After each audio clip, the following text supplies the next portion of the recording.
Salam sejahtera, terima kasih karena bersama dengan saya di Nazilin Unity Channel. Dalam konten saya sebelum ini, saya tertanya-tanya, apa komen Muhyiddin Yassin berkait dengan isu batu putih yang melibatkan Tun Mahathir Mohamad. Dalam RCI batu putih baru-baru ini, RCI tersebut mendedahkan bahwa Mahathir didakwa telah pun mengelirukan atau menipu kabinet.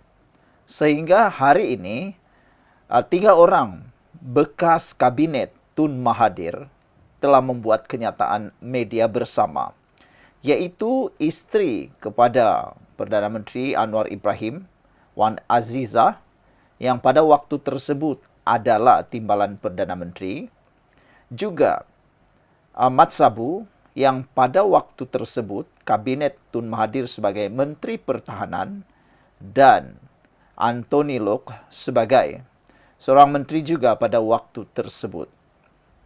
Saudara-saudara sekalian, dalam pendedahan itu, kita sangat dikejutkan apabila sidang media bertiga itu menyatakan bahwa mereka tidak pernah dibawa untuk berbincang tentang keputusan menarik balik rayuan terhadap keputusan berkait isu batu putih. Mereka kata Tun Mahathir Mohamad hanya membawa keputusan tersebut dalam mesyuarat pertama dan mengumumkan keputusannya di dalam agenda hal-hal lain, bukan menjadi agenda utama atau agenda yang mahu dibincangkan. Tun Mahathir membawa isu itu tinggal saja diumumkan. Sudah ada keputusan bertulis dihantar kepada Singapura dan dibacakan kepada kabinet pertama. Yang menghairankan ialah keputusan dibuat pada waktu mereka baru mau mula angkat sumpah. Mesyuarat pertama adalah 23 hari bulan, angkat sumpah 21 hari bulan. Maknanya, kata sidang media 3 orang bekas menteri itu bersama Tun Mahathir yang sekarang ini juga merupakan menteri, mereka kata mereka tidak dibuat perbincangan. Keputusan dibuat oleh Tun Mahathir sendiri. Dan saya bertanya satu soalan. Pada waktu itu kita tahu Muhyiddin Yassin juga merupakan salah seorang menteri di dalam kabinet Tun Mahathir pada tahun 2018. Kerana pada waktu itu belum lagi ada langkah Sheraton dan kerajaan baru dipimpin oleh Pakatan Harapan pada waktu itu. Salah satu komponennya ialah Parti Bersatu yang dianggotai oleh Mahathir dan juga Muhyiddin. Nah, disitulah kita terfikir, bilakah Muhyiddin akan memberikan komen, memberikan respon berkait dengan saranan SOR daripada RCI Batu Putih supaya satu siasatan jenayah boleh dimulakan terhadap Tun Mahathir. Akhirnya yang kita tunggu sudah datang, kunjung tiba. Akhirnya Muhyiddin Yassin memberikan komen berkait isu batu putih itu.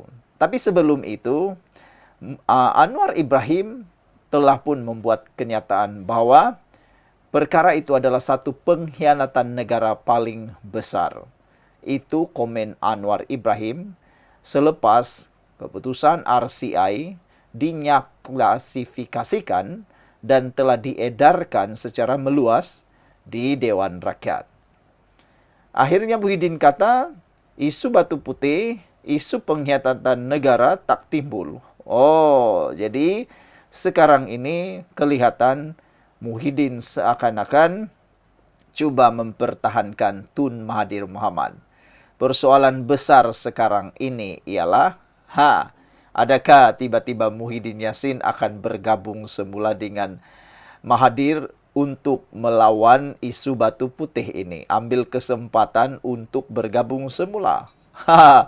Seperti yang kita tahu, Tun Mahathir dan Muhyiddin sejak mereka berpisah daripada Parti Bersatu, apabila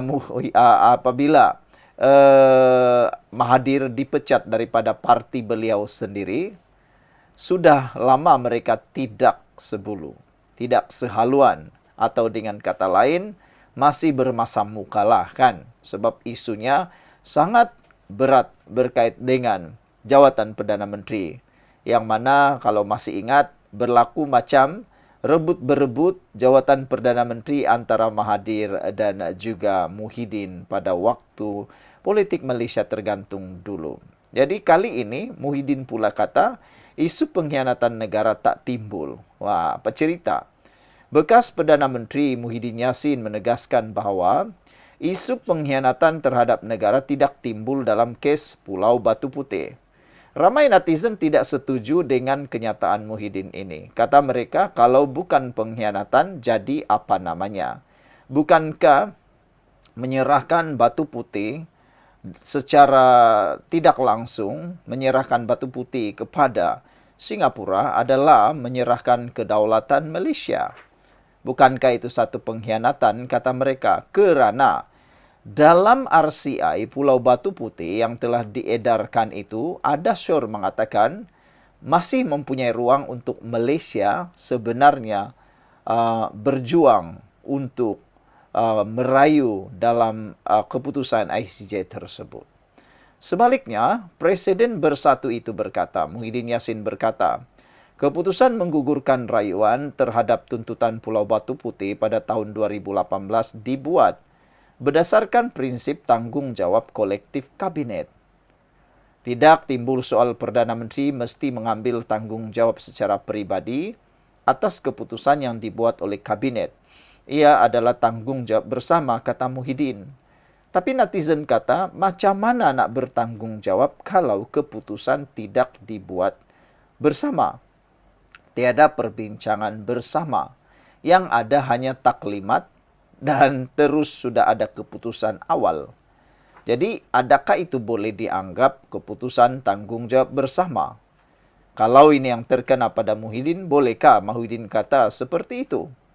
Soal pengkhianatan kepada negara juga tidak timbul, kata Muhyiddin. Malah adalah tidak wajar seorang bekas Perdana Menteri dihadapkan ke muka pengadilan semata-mata atas keputusan kerajaan yang disahkan oleh kabinet semasa pentadbirannya dahulu, kata Muhyiddin. Jika ini berlaku, ia adalah satu duluan yang buruk untuk negara, kata Muhyiddin, ketika mengulas kenyataan beberapa pihak yang mendakwa Dr. Mahathir bertindak sendirian dalam kes itu.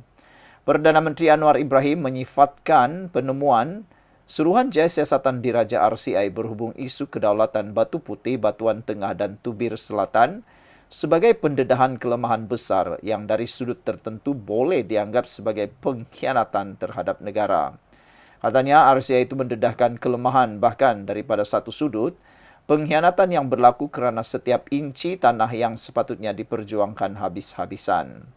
Mengulas lanjut, Muhyiddin yang juga adalah pengerusi Perikatan Nasional PN berkata bahawa keputusan yang dibuat dalam mesyuarat kabinet menjadi tanggungjawab bersama semua anggotanya yang mempunyai peluang untuk menyuarakan pandangan mereka, katanya. Malah katanya bahawa tidak ada yang membantah keputusan itu. Muhyiddin ada di sana. Bagaimana reaksi Muhyiddin pada waktu itu? Sebelum ini, Dr. Mahathir mempertahankan keputusannya sebagai Perdana Menteri ketika itu untuk menarik balik permohonan bagi membatalkan keputusan Mahkamah Keadilan Antarabangsa ICJ yang menyerahkan Pulau Batu Putih kepada Singapura. Kata Mahathir, isu berkenaan telah dimaklumkan dan dipersetujui oleh semua anggota kabinet termasuk Dr. Wan Azizah Wan Ismail, Muhammad Sabu dan Anthony Loh. Mahathir menegaskan keputusan tersebut diminitkan dalam mesyuarat kabinet dan semua anggota yang hadir tidak menyatakan bantahan. Bagaimanapun dalam kenyataan bersama, Dr. Wan Azizah, Mohamed dan Loh mendakwa bahawa Mahathir membuat keputusan tersebut secara unliteral. Menurut mereka, keputusan untuk menggugurkan rayuan dibuat pada 21 Mei 2018 sebelum kabinet pertama bersidang pada 23 Mei. Mereka menjelaskan bahawa Mahathir hanya memaklumkan keputusan itu kepada kabinet di bawah agenda hal-hal lain tanpa membuka ruang untuk perbincangan atau pertimbangan semula. Isu itu kembali hangat susulan laporan RCI yang menyatakan bahawa Malaysia berpotensi untuk memenangi kes Batu Putih jika rayuan tidak ditarik balik. RCI juga mendakwa Mahathir membuat keputusan tanpa mendapatkan pandangan kabinet. Apa pula pendapat anda semua tentang isu kali ini? Beberapa komen daripada netizen Greenfish kata, Adakah ini bermaksud semua ahli kabinet telah khianat kepada negara secara kolektif? Red Parrot kata, tolong cepat ambil tindakan. Sometime as minister, you have to guide and advise government agency under your ministry to do their tasks in proper manner and in line with government of the policy. JBK kata, Abah PKP dah menyampuk. Kami amat menderita oleh PKP dan darurat yang Abah bikin. Abah, sudah-sudahlah katanya. Pergilah kau bersama Atuk, katanya, bersama di dalam keputusan tersebut, kata JBK. Sekian dulu untuk kali ini. Jangan lupa tinggalkan komen Anda.